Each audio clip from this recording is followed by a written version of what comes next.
Hey everyone, Hallie Tally here, Digital Diva and owner of Nights of Bytes. Today is Tuesday, July 30th, and I'm here with your daily business cybersecurity briefing. I'm going to put a pin on the misconceptions about cybersecurity and focus in on the big headline within the past 24 hours, which is this Capital One data breach. Now, I'm not going to talk about all the information that was compromised, how it's going to cost Capital One hundreds of millions of dollars, and how this could happen to you. Because frankly, if you're not storing credit card information, you're not going to have to pay hundreds of millions of dollars or the information that has been compromised through Capital One. So as a small business owner, I totally get that. And if you're not storing credit card, bank account, social security numbers, why should you even care about how this hack happened? Well, let me give you two reasons why. And it's not for the reasons that you think. So let me unpack how this cyber criminal was able to perpetrate this type of attack and get all of this information. Capital One uses cloud service providers.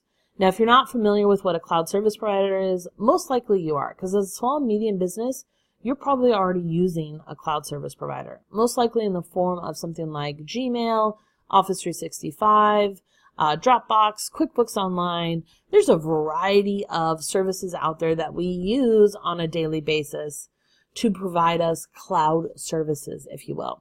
Now, Capital One does that to a much larger scale. In fact, one of their service providers that they use was essentially renting them server space, allowing Capital One to store data there, databases, maintain websites, have applications stored there, a variety of things that Capital One was using this cloud service provider for. Now, just because Capital One was outsourcing servers and not, building their own or having to maintain hundreds of thousands of servers, doesn't mean that Capital One is not responsible for maintaining the security of those servers.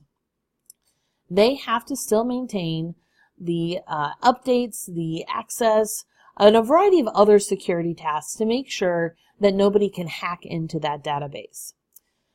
But it appears that one of the employees of the cloud service provider actually was able to get access into Capital One's database and get that information. They were able to download 30 gigabytes of information.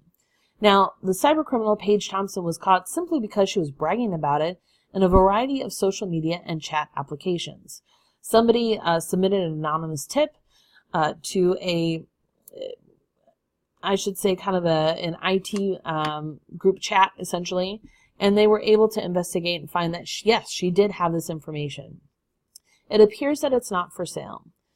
But as a small business owner, there are two things that you need to be aware of in this particular scenario and why this type of hack is still important to you even if you're not storing credit card or private information. The first is simply that what happens if you have an employee that you decide to fire?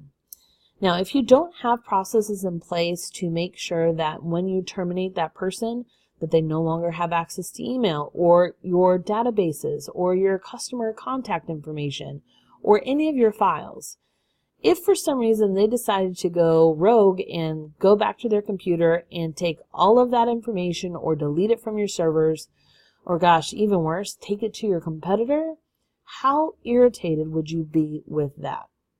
Now, they're not going to sell it on the dark web, but how irritating would it be if you had a rogue employee take all your customer contact information, all your sales history information, all your files, documents, whatever they take, and just go hand it to your competitor?